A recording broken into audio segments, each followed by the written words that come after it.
Hello，大家好，歡迎收睇香港早晨頻道，我係湯比。今日想同大家講一件真係比好萊塢科幻電影更加震撼、更加神秘嘅真人真事。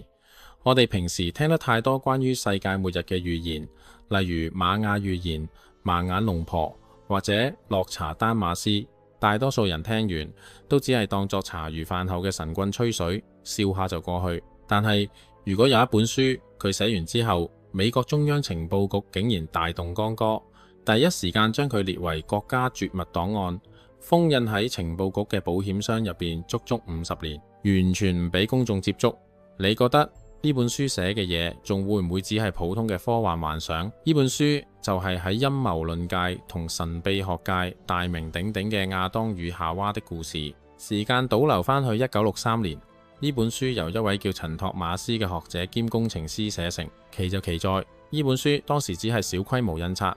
根本冇引起大眾注意。但美國中央情報局嘅情報人員好似裝咗雷達咁，即刻介入，將呢本書全盤沒收，列入咗最高機密檔案管理。直到50年後，即係2013年，因為美國通過咗自由資訊法案，加上網絡時代公眾對政府透明度嘅施壓，美國中央情報局先迫於無奈，喺官方網站嘅電子閱覽室入邊解密咗呢個檔案。當世界各地嘅研究者興高采烈咁打開呢份解密檔案嘅時候，大家冇歡呼，反而係倒吸一口涼氣。原因係大家發現呢本原著足足有284頁嘅書，中央情報局竟然只肯公開其中嘅57頁，剩低嘅200幾頁去咗邊？點解到咗21世紀，情報局依然要對大眾隱瞞？究竟呢本亞當與夏娃的故事入邊到底藏住咗啲咩足以顛覆人類社會嘅國家機密？今日我哋就一齊掀開呢個被封印半個世紀嘅末日檔案。要了解呢本書點解會引起咁大震撼，我哋首先要睇下作者陳托馬斯到底係一個點樣嘅人。好多人成日以為寫依類末日預言書嘅人唔係神秘主義者，就係科幻小說作家。但係陳托馬斯嘅背景就令美國政府唔可以輕視佢嘅研究。佢本身係一位高級工程師、地震學家，同時亦精通多種古代語言。最令人覺得耐人尋味嘅地方係喺20世紀50年代到60年代期間，陳托馬斯曾經被邀請加入一個極度神秘嘅研究團隊。當時美國麥道航空公司成立咗一個秘密項目，招募咗一批頂尖科學家，專門研究一啲所謂非傳統推進系統。講得簡單直接啲，即係研究一啲超越當時科技水平嘅推進技術，包括坊間一直傳聞同不明飛行現象有關嘅科技，以及地球磁場方面嘅神秘研究。所以陳托馬斯並唔係一個坐喺屋企憑空幻想嘅普通人。佢曾經有機會接觸美國軍方、情報機構以及相關地質同天文研究資料。喺佢研究期間，佢發現咗一啲關於地球歷史嘅驚人規律。佢認為人類一直以為自己生活喺一個安全、穩定，而且經歷咗幾千年文明發展嘅世界，但係事實上，我哋腳下呢個地球可能一直存在住一啲人類未完全掌握嘅巨大變化風險。佢將自己透過古代文獻、神話傳說同埋地質學資料推算出嚟嘅研究結果，整理成咗呢本《亞當與夏娃的故事》。而最引人注意嘅係，據相關說法，呢本書出版之後，曾經引起美國情報機構嘅關注。有人認為原因係因為陳托馬斯提出嘅一啲推論，竟然觸及咗一啲美國政府一直重視嘅地球歷史同自然災害相關秘密。究竟呢本書入邊講嘅內容係真正被隱藏嘅科學真相，定係一套充滿爭議嘅推測？好啦，咁呢本《亞當與夏娃的故事》到底提出咗一個咩驚天動地嘅理論呢？雖然本書個名叫做《亞當與夏娃》，但其實佢同上帝或者傳統宗教故事基本上冇乜直接關係。陳托馬斯喺書入邊提出咗一個極具爭議，甚至可以話顛覆傳統科學觀點嘅假說，就係所謂嘅地殼災難性翻轉，亦即係突發性地殼移動。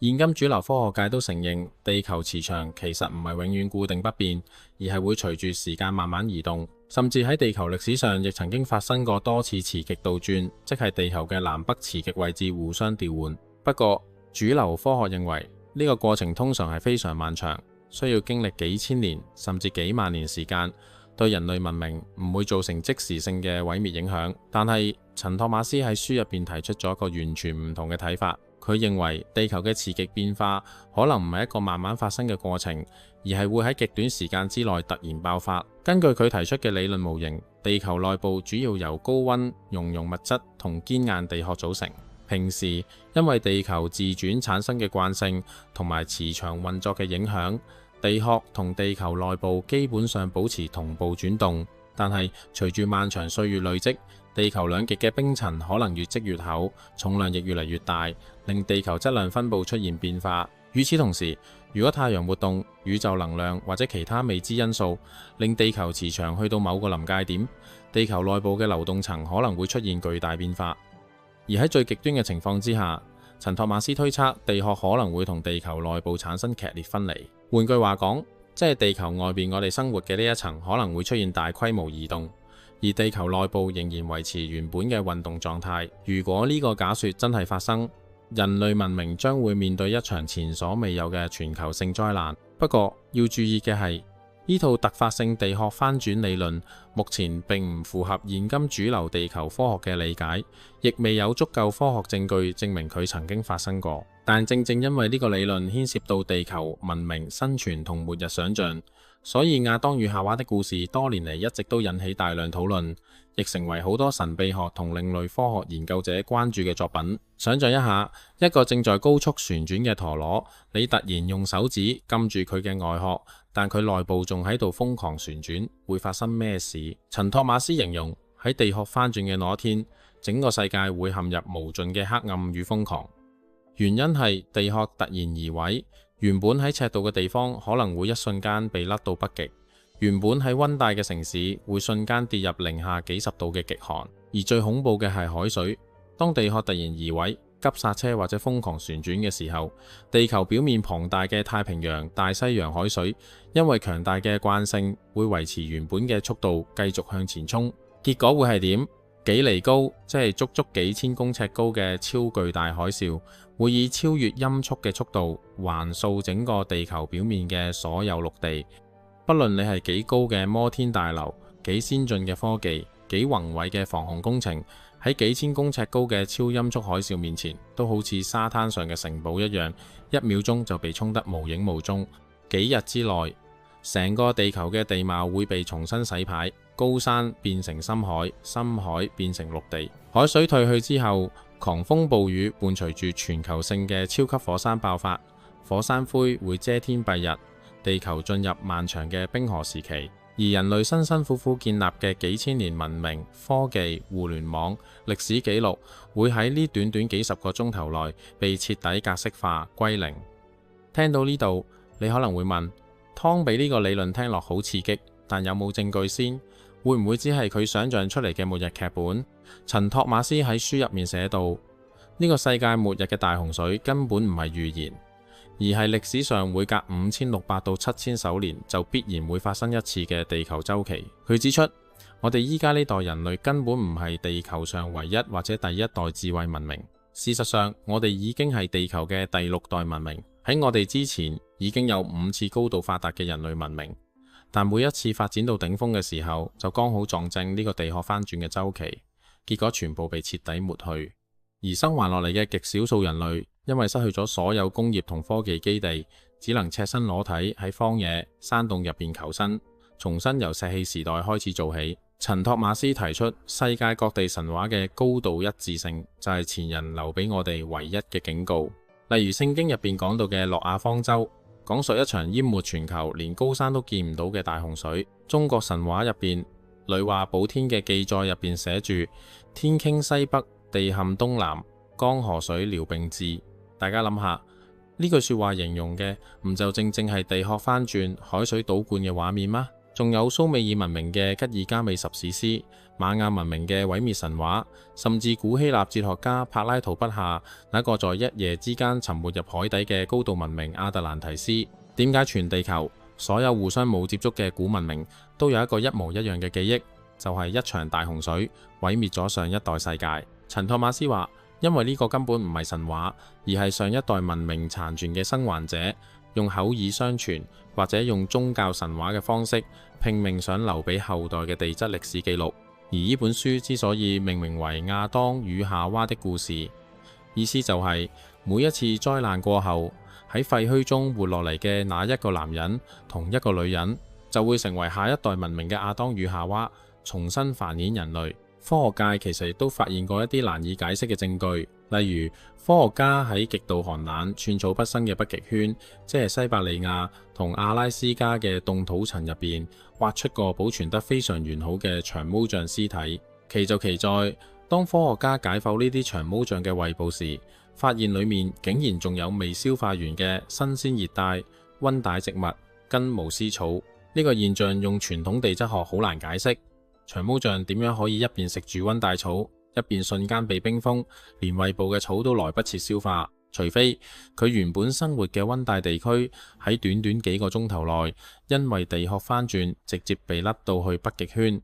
瞬間跌入零下幾十度嘅極寒，先有可能做到呢種瞬間急速冰凍嘅效果。好啦，聽到呢度，大家最關心亦係最想問嘅問題，一定係既然呢個係一個有跡可循嘅地球死神週期，咁根據歷史記錄同最新嘅陰謀論科學計算，我哋呢代第6代文明到底仲有幾多時間？下一次地殼翻轉到底會喺邊一年發生？網絡上嘅研究者結合咗陳托馬斯嘅理論，算出咗2個令毛骨悚然嘅時間點。第一個推算，根據地球磁場變化推算，2050年前後。第一個時間推算主要係根據現代科學已經觀察到嘅地球磁場變化而推演出嚟。陳托馬斯喺書入邊提出，地殼翻轉出現之前，其中一個重要前兆就係地球磁場會急速減弱，而磁北極亦會突然加速移動。而有趣嘅係，近年一啲科學觀測數據的確發現咗類似現象。根據歐洲太空總署蜂群衛星計劃所收集到嘅資料，地球磁場喺過去100幾十年間，整體強度已經減弱咗超過10%。更加令人覺得耐人尋味嘅係，原本一直喺加拿大一帶緩慢移動嘅磁北極，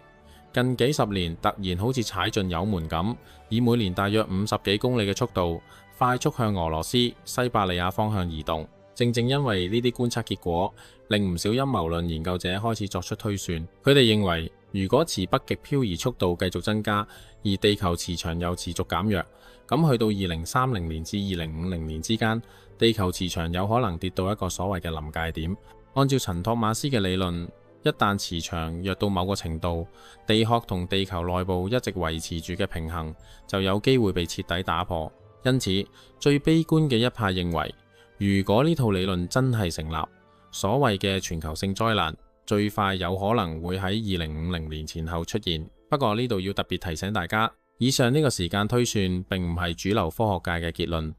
而係部分研究者根據陳托馬斯嘅假說，再結合磁場變化數據所作出嘅推演。目前並冇科學證據可以證實一定會發生。講到呢度，大家不妨計一計數，如果真係照呢個講法，距離2050年其實只係剩返20幾年。第二個推算，根據歷史週期推算，2080年左右。如果我哋暫時唔理磁場數據，純粹按照亞當與夏娃的故事入邊提出嘅歷史週期理論去計算，又會得出一個點樣嘅結果呢？有啲研究者指出，